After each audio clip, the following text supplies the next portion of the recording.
एक रानी जिसे देखने के लिए कितने ही लोगों ने अपनी जान गंवाई। धरती की सबसे सुंदर रानी जिसे किसी ने नहीं देखा। एक राज्य की राजकुमारी चित्रा की सुंदरता के चर्चे कई राज्य दूर गांव में थे। चित्रा की सुंदरता की सब कल्पना मात्र करते थे, क्योंकि आज तक उस रानी को किसी ने ही नहीं देखा था। रानी के पिता नहीं रहे, ना ही उसकी माताजी। पिता की मृत्यु के बाद वो अपने राज्य को संभाल रही थी। वो रोज एक सभा लगाती थी और उस सभा में सिर्फ उसे देखने के लिए दूर दराज के गांव से कई लोग आते थे।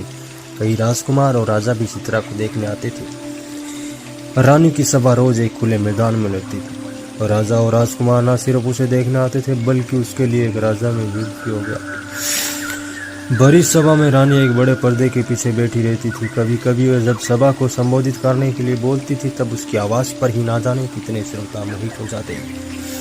रानी बहुत चतुर थी, अपने राज्य पर आक्रमण ना हो जाए और कोई उसे पाने के लिए सभा में ही उसे उठाना ले जाए। इसलिए रानी ने पहले ही सभा में ये घोषणा करवा दी थी कि वो अपने शयन कक्ष में ही बिना पर्दे के रहती है। उसके शयन कक्ष में अगर कोई अकेला आकर रानी को देख लेगा तो वो रानी उसी से विवाह कर लेगी। अगर ऐसा ना करके वो सेना लेकर हमें जीतने आया तो समझा जाएगा कि वो कायर है। रानी की चतुराई के कारण कोई भी उसके राज्य पर हमला नहीं करता था। रानी का शयन कक्ष किसी मधुमक्खी के छत्ते से कम नहीं था। कोई भी रानी तक अभी तक पहुंच ही नहीं पाया था। हर रात कई राजकुमार और साधारण व्यक्ति कोशिश किया करते थे, लेकिन अगले दिन उनकी देह में प्राण नहीं बचते थे। कोई भी रानी के शयन कक्ष तक जाने वाले चक्रियों को भेद नहीं पाया था और महल में रानी का कक्ष कहाँ है किसी को आज तक पता ही नहीं था। रानी के सैकड़ों पहरेदारों की नजर से कोई भी नहीं बच पाया था। बस रानी की सुंदरता सबकी कल्पना में ही थी। रानी के लिए न जाने कितनों ने अपने प्राण गंवा दिए, लेकिन कोई भी रानी की सुंदरता को देख नहीं पाया। उसी राज्य में एक युवक था जिसका नाम था सरस युवक। बड़ा ही साधारण था लेकिन बुद्धिमान था। इससे इस तरह एक स्त्री के लिए लोगों का मरना बड़ा दुख करता था।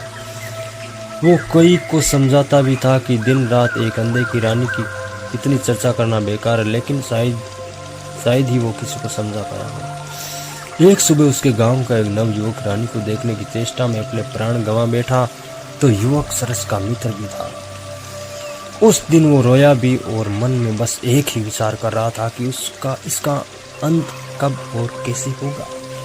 फिर उस युवक ने पूरी रात्रि विचार किया। सुबह वो रानी की सभा के बाद पहरेदार के प्रमुख से मिला और कहा कि वो भी रानी की सेना में शामिल होना चाहता है। उस प्रमुख ने उससे कहा कि ये तुम्हारे बस का काम नहीं। तुम्हें देख ही मैं जान गया कि तुम युद्ध के लिए नहीं बने हो। सरस बोला कि वो उसे किसी भी काम के लिए रख लीजिए। सरस बोला कि वो अच्छा भोजन बना सकता है और पहरेदार को रात्रि में अन्न पानी तो चाहिए ही होता है। वो जी जान से सेवा करेगा। इस तरह की बातें करके वो सेना के लिए भोजन पानी का प्रबंध करने वाले समूह में आ गया। करीब 6 माह तक वो मन लगाकर सेवा करता रहा। इस दौरान रानी को देखने की चाह लिए युवक भी आते रहे और अपने प्राण गंवाते रहे। फिर एक रात लगभग 2 बजे उसने रसोई घर में खीर बनाई और सभी पहरेदारों को खीर वितरित की गई। कई ने मना किया कि उन्हें सचेत रहना, लेकिन उसने कहा कि आज कोई नहीं आने वाला है, क्योंकि रात चांदनी और कोई मूर्ख ही आ जाएगा। सभी पहरेदार को उसने खीर पिला दी। खीर खाने के कुछ समय बाद सभी मूर्छित हो गिर पड़े। सरस ने खीर में बेहोशी की दवा मिला दी थी। सरस अब रानी का कक्ष ढूंढने लगा। 6 माह से वो यहाँ है, लेकिन इतना सख्त पहरा और पाबंदी है कि उसे पता नहीं है कि रानी की किस कक्ष में सोती है। कुछ समय बीत जाने के बाद सरस को अब चिंता होने लगी, क्योंकि नशे की दवा का असर कभी भी समाप्त हो सकता था। फिर उसे एक चौक में नीचे तलघर में जाने का रास्ता दी गई थी। वो जैसे उस रास्ते पर गया, वहां कक्ष के बाहर ही 2 पहरेदार और थे, जिसका उसे पता ही नहीं था। वो छुप गया और विचार करने लगा। फिर उसने विचार पर अपना सर दे मारा और उन पहरेदार की तरफ लड़खड़ाता हुआ गया। उसने सर से खून निकलता देख पहरेदार को लगा कि इस बार उन्हें भी शायद जगह छोड़कर जाकर लड़ना होगा। इसलिए दोनों अपना द्वार छोड़ लड़ने के लिए ऊपर भागे। उनके जाते ही सरस खड़ा हुआ द्वार सामने था और रानी भीतर कक्ष में थी। एक बार के लिए तो उसकी धड़कनें भी तेज हो गई। जिसे किसी ने नहीं देखा, उसे वो आज देखने जा रहा। उसने द्वार खोलने के लिए द्वार पर हाथ लगाया और धक्का मारा, लेकिन वो द्वार नहीं खुला। द्वार पर नीचे एक बड़ा ताला उसे दिखाई नहीं दिया। उसने सोचा कि अब उसकी जान गई, क्योंकि कुछ समय में पहरेदार होश में आ जाएंगे और वो पकड़ा जाएगा। उसने कैसे सोच लिया कि जिस रानी के लिए इतने पहरेदार लगे उसके द्वार पर कोई ताला नहीं होगा। लेकिन फिर उसकी आंखें चमक उठी, क्योंकि पहरेदार की चाबी उनके भागते वक्त ही गिर गई थी। अब उसने बिल्कुल भी देर नहीं की और चाबी लेकर द्वार खोल दिया। कक्ष के भीतर आकर उसने द्वार जल्दी से बंद किया और फिर ताला लगा दिया। अब उसने पहले एक गहरी सांस ली, फिर आंखें खोली तो उसे दिखाई दिया एक आलीशान कक्ष, सुगंधित पुष्प भांति वो कक्ष सुगंध दे रहा था, लेकिन कक्ष में प्रकाश कम था। वो रानी के बिस्तर के पास गया। उसके कदमों की सरसराहट से रानी की नींद खुल गई और वो घबरा कर उठकर बैठ गई। रानी के कक्ष में पहली बार कोई आया था। रानी ने पहले अपने चेहरे पर पर्दा किया, फिर लड़खड़ाते शब्दों से पूछा, कौन?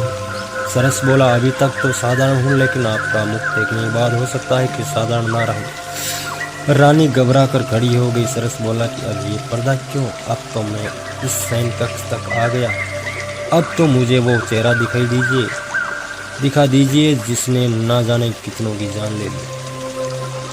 अब तो प्रकाश में आ जाए। रानी ने अपना पर्दा हटाया और प्रकाश में युवक सरस ने देखा और चौंक गया, क्योंकि लोगों के द्वारा रानी की जिस तरह की कल्पना की जा रही थी, रानी उसमें उसके बिल्कुल विपरीत थी। रानी का रंग साफ नहीं था और ना ही चेहरे पर आभा थी। युवक उसे देखकर हंसा और कहा कि अच्छा, इसलिए आप अपना चेहरा छुपाए बैठी थी, क्योंकि तुम्हें लगता है कि ये दिखाने योग्य नहीं है। रानी अब सर नीचे कर चुपचाप युवक की बात सुन रही थी। फिर रानी कहती, स्त्री सुंदर ना हो तो कौन विवाह करता है? क्या तुम अब मुझे देखने के बाद मुझसे विवाह करोगे?